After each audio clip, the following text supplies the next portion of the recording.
I want you to picture the ultimate image of cool. You know exactly what I'm talking about. Oh, absolutely. The fedora. Yeah, a man standing smoothly at a microphone, the fedora tilted just right, wearing this razor-sharp suit, just projecting this aura of complete, effortless control. Right. It's the absolute standard for the word cool. Just untouchable, totally unbothered, and entirely in command of the room. Exactly. But I want to shatter that polished tuxedo-clad illusion for you right now, because beneath that surface of, effortless control was a life of just absolute unmitigated chaos. Well, complete chaos. Right. I mean, we are talking about teenage riots that literally shut down Times Square. We're talking about a terrifying, fiercely powerful mother who ran illegal underground businesses. And secret excursions to Cuba. Yes. Secret trips to Cuba to party with the exiled heads of the American mafia. And this absolutely predatory contract where he signed away nearly half of his lifetime earnings. When you look at it, the reality of his life makes that smooth, untouchable persona look like a magic trick. The turbulence behind the scenes was staggering. It really was. So welcome to this deep dive into Sinatra. Behind the Legend by J. Randy Taraborrelli. Our mission today is to explore how a scarred, scrappy kid from a rough neighborhood meticulously invented one of the most famous personas in history. And we're pulling from Taraborrelli's exhaustive biography, cross-referencing some declassified FBI files, and looking at historical press clippings. Right, to see how his ruthless ambition both created him and, honestly, came terrifyingly close to destroying him. Okay, let's unpack this. Where do we even begin to untangle a life this massive? Well, the only place to start is the very beginning, right? In the gritty streets of Hoboken, New Jersey. Because if you want to understand Sinatra's legendary volcanic temper, his massive ego, and this absolute obsession he had with loyalty, you have to look at the crucible he was born into.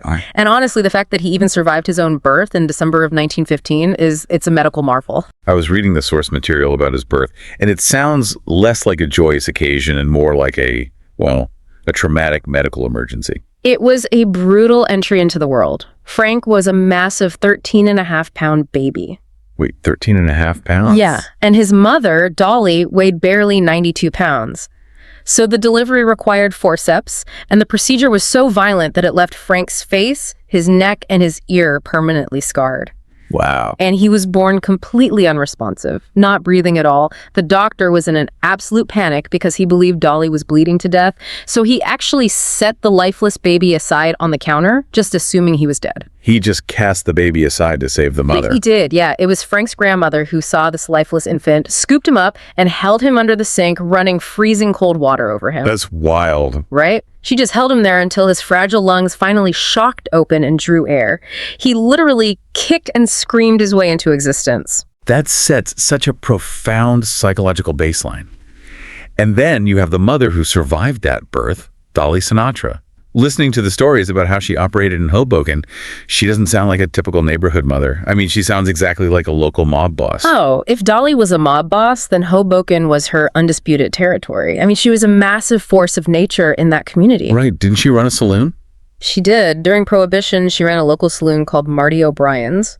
But she was also this political powerhouse who could deliver hundreds of ward votes on command for the local politicians. Wow. Yeah, and she even worked as a midwife and quietly performed illegal abortions for women in the neighborhood, which actually got her arrested a few times. But she just brushed it off. Pretty much. She had so much political clout that she largely brushed the charges off, yeah. And she demanded absolute allegiance from the people around her, right? Total allegiance. Yeah. If you crossed Dolly Sinatra, she would cut you out of her life so completely, so ruthlessly, it was as if you ceased to exist.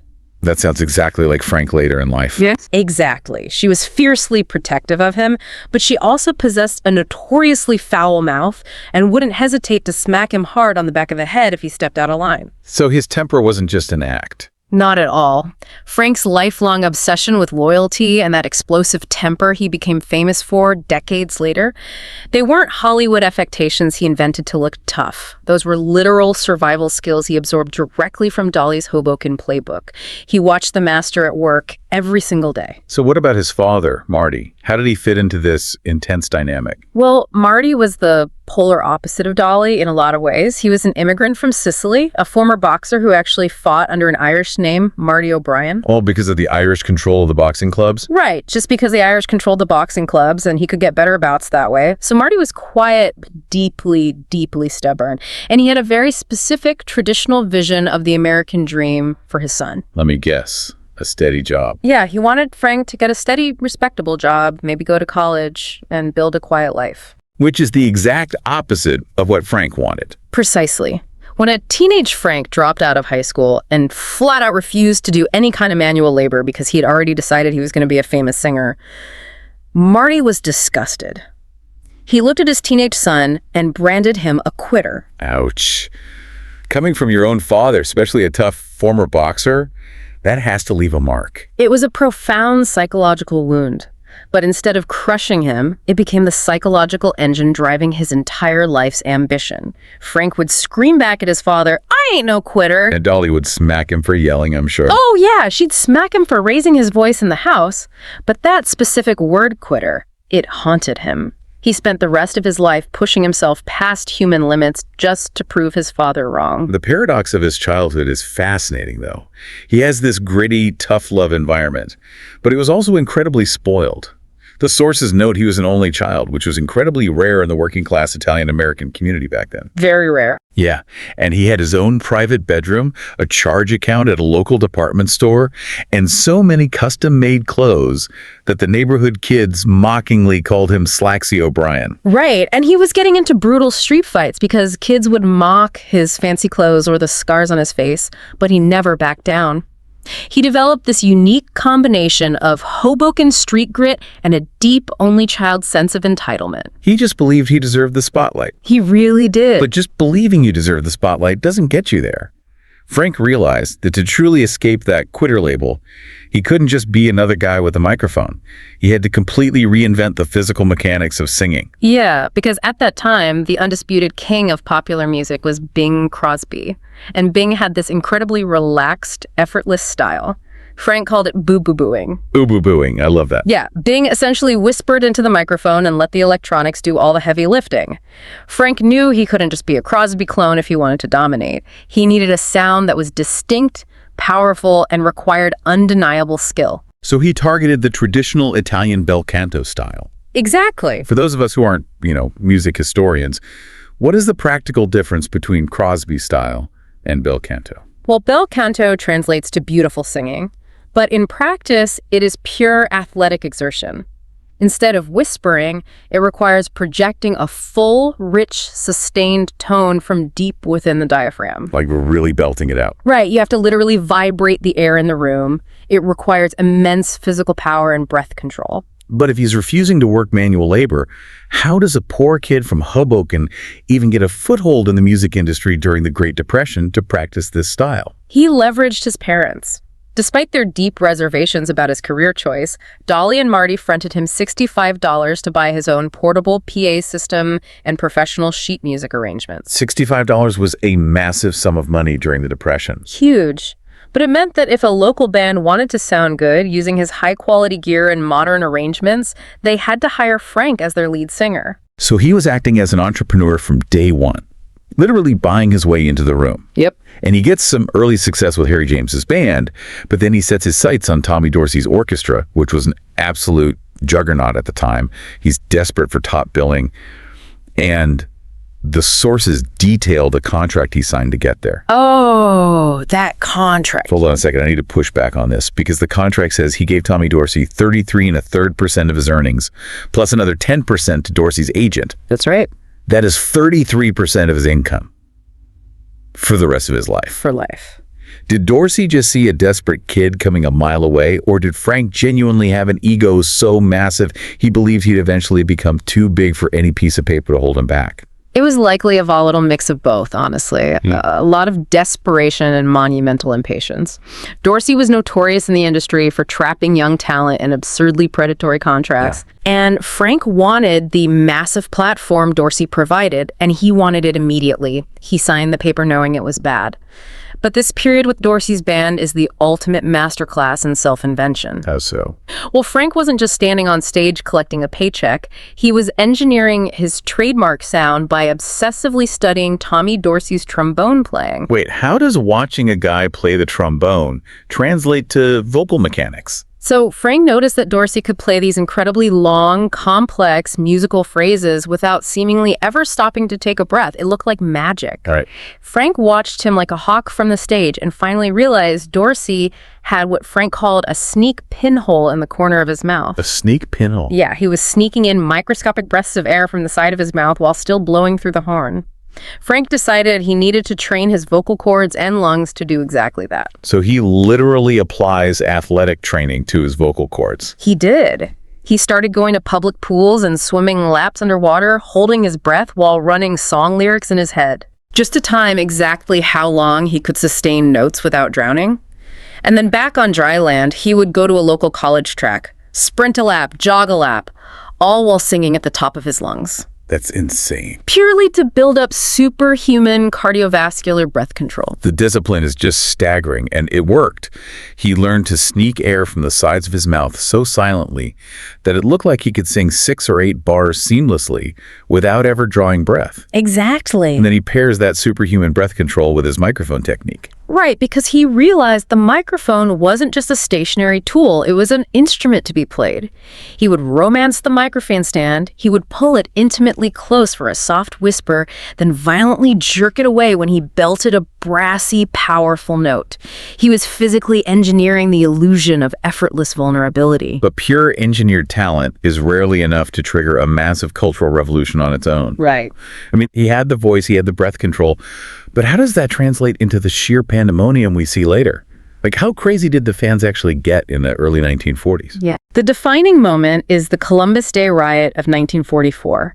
Frank is playing the Paramount Theater in New York, and 30,000 teenage girls, they call them Bobby Soxers, they just swarmed Times Square. 30,000. 30,000. They completely overwhelmed the city. They smashed the glass of the ticket booths. The NYPD had to pull hundreds of officers off a nearby Columbus Day parade route just to quell the mob. That is terrifying and amazing at the same time. Oh, it gets wilder. These girls were tracking the snow prints of his shoes to put in their freezers at home. No way. They were bribing hotel maids to let them lie in his unmade bed. It was unprecedented hysteria. So what was the underlying cause of that? Why were teenage girls in 1944 losing their minds and destroying city property over a guy in a suit? We have to look at the broader historical context of World War II. Millions of young American men, brothers, boyfriends, classmates were shipping off to Europe and the Pacific. Right, leaving a massive void. Exactly. The teenage girls left behind were terrified, lonely, and craving a safe emotional outlet. And Frank had a punctured eardrum from that brutal forceps delivery at birth, which meant the military classified him 4F. So he was permanently exempt from the draft. He was physically there in America, singing romantic, yearning ballads. He stepped perfectly into a massive cultural and emotional vacuum. And he didn't just step into it. His team actively weaponized it, because reading about his PR agent, George Evans, is mind-blowing. George Evans was a genius. He was essentially inventing modern astroturfing and influencer marketing decades before the internet existed. I mean, he was literally paying for fake viral engagement to manipulate the algorithm of public opinion. He was a ruthless visionary. He realized the power of this wartime hysteria and deliberately poured gasoline on it. He hired girls, paying them $5 each to scream at specific targeted moments during Frank's ballads. Just to trigger the rest of the crowd. Exactly. At one legendary show, Evans planted 12 girls in the audience and paid them to deliberately faint when Frank hit a high note. Wait, he paid them to pass out. Yeah, and the hysteria in the room was so incredibly contagious that 30 girls ended up actually passing out. That is wild. And Evans also completely sanitized Frank's history, didn't he? Oh, he rewrote Frank's entire biography to make him perfectly palatable to middle America. He shaved a couple of years off Frank's age to make him seem younger. He claimed Frank had graduated high school, which was a total lie. And what about Dolly? Ah, this is the best part. Most absurdly, he completely rebranded Dolly, the tough, saloon-owning, abortion-performing political boss of Hoboken, as a sweet, gentle Red Cross nurse. The contrast between what Frank desperately wanted to be and what his PR machine forced him to be is so stark. I mean, he spent his life training like a vocal athlete because he wanted to be taken seriously as a master artist and a tough guy. Right. Yet his entire initial empire was built on the fabricated hysteria of young girls treating him like a safe, unattainable boy next door. Yeah, and it was incredibly lucrative, but it also made Frank feel deeply suffocated. The PR machine was incredibly effective at hiding the muddy reality, but as Frank's fame and wealth exploded, his massive sense of entitlement just outgrew anyone's ability to control him. So if you're trapped in this pristine boy-next-door image and you have this Hoboken-bred ego, how do you reclaim your power? You lash out. Lash out, yeah. The carefully crafted image of the romantic, fateful crooner starts to violently clash with his reality behind closed doors. He became a prolific serial adulterer. His wife, Nancy, had been with him since the very beginning, back when he was singing in New Jersey clubs for literal packs of cigarettes. Wow, she was really there from day one. She was, and she tolerated an immense amount of his infidelity simply to keep the family unit intact. But Frank humiliated her constantly, often in plain sight. The source material details a brutal story about a New Year's Eve party that perfectly encapsulates his cruelty. Oh, that story is heartbreaking. Nancy was preparing for their party and happened to look in the glove compartment of Frank's new car. She found a stunning, expensive diamond bracelet. Naturally, she assumed it was a makeup gift for her, so she quietly put it back and waited for him to present it to her. Oh no. But later that night, during the party, Nancy looks across her own crowded living room and sees the actress Marilyn Maxwell, who was one of Frank's known mistresses, wearing that exact diamond bracelet on her wrist. In her own home. In her own home. Nancy confronted her right there in front of the guests, demanded the bracelet back, which Marilyn actually surrendered, and then Nancy threw Frank out of the room. It was a humiliating public spectacle that shattered the illusion of their perfect marriage. And poor George Evans, the PR mastermind, was constantly doing damage control. Constantly. He would actually get on the phone with Frank's mistresses, like major Hollywood stars, Marilyn Maxwell, Lana Turner, and threatened to invoke the strict morals clauses in their studio contracts just to terrify them into backing off. All to save Frank's family man image. Right. But the mistresses were a full-time job for the PR team. The other half of the nightmare was Frank's deep, dangerous fascination with the criminal underworld. Yes. The uomini rispettati, the men of respect. This feels like a direct holdover from his childhood watching Dolly command the neighborhood. Definitely. In 1947, Frank takes a trip to Havana, Cuba, with the Fischetti brothers, who were well-known mob figures. And he happens to stumble into, or, well, happily walks right into the middle of a massive mafia convention led by the exiled boss Lucky Luciano. We're talking about the absolute heads of the major American crime families traveling to Cuba to pay tribute to Luciano. Bringing literal envelopes stuffed with cash, right? Thousands of dollars in cash. And Frank Sinatra is right there in them, partying with them, drinking with them, and taking photographs. Okay, hold on. I have to ask about the psychology of this. Sure. Why would someone at the absolute peak of global fame, who relies entirely on public goodwill, risk it all just to hang out with gangsters in a Cuban hotel? Did he genuinely believe he was untouchable? He truly believed the rules of normal society simply did not apply to him. Frank's behavior wasn't just reckless youth, it was the ultimate expression of his core psychology. Like he was above it all. Right. He operated his personal and professional life exactly like a mafia don. He demanded absolute, unquestioning loyalty from everyone in his orbit, his friends, his staff, his PR team, his wife. But he offered absolutely zero loyalty in return. A one-way street. Completely. If you challenged him or crossed him, you were dead to him. The press obviously gets wind of the Havana trip, and it becomes a massive public relations disaster. A prominent reporter named Lee Mortimer starts heavily investigating Frank's mob ties. And Frank's response is so telling here. Yeah, his response isn't to issue a measured press release or let George Evans handle it. Frank runs into Mortimer at Ciro's nightclub in Hollywood, calls him a derogatory name, and physically attacks him. Just punches a journalist in the face. While his bodyguards hold the guy. It leads to an arrest, a mugshot, and Frank eventually has to pay $9,000 settlement. The professional damage was severe, but the personal cost of that behavior was devastating. It pushed Nancy over the edge, didn't it? It did. The unending stress of Frank's flagrant cheating, capped off by the immense public scandal of the Havana mob trip, pushed Nancy to her absolute breaking point. In early 1947, she discovered she was pregnant again. Oh, wow. But she no longer trusted Frank, and she no longer believed in the marriage. So secretly and agonizingly, she made the decision to terminate the pregnancy. If you're listening to this and wondering why she didn't just walk out the door the first time he cheated, you have to put yourself in the mindset of a Catholic woman in the 1940s who had built her entire existence around her husband's career. But making that choice, that must have shattered Frank when he found out. He was completely devastated, but it was a stark, undeniable reality check. It was a direct consequence of his own actions. His towering entitlement had finally destroyed something irreplaceable. Exactly. Nancy had made her ultimate point. She was no longer willing to blindly follow his script or play the role of the dutiful wife while he acted like a mob boss. So, stepping back from all of this, what do we take away?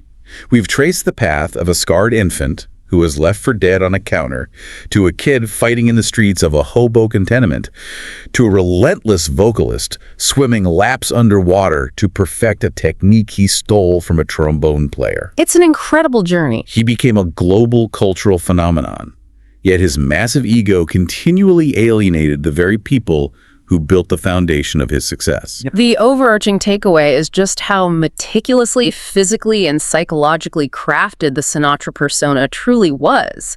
Nothing was organic. Nothing at all. Every gasp at the microphone, every swooning fan in the front row, every tailored suit and brassy note, it was all ruthlessly engineered by a man desperate to prove his worth. And that's something for you, the listener, to chew on. When you look at the modern celebrities you follow today, scrolling through their seemingly perfect feeds, ask yourself, how much of their effortless charm is actually the result of grueling, calculated engineering? Right. Are they metaphorically holding their breath underwater, just like Frank did, to make the impossible look easy? Exactly. Or are they staging elaborate PR stunts, cleverly disguised as organic viral moments? Because the architecture of monumental fame rarely, if ever, happens by accident. It is built brick by brick. Which leaves us with a final thought to ponder. Frank Sinatra spent his entire adult life running away from his father's insult. He was terrified to his core of being called a quitter.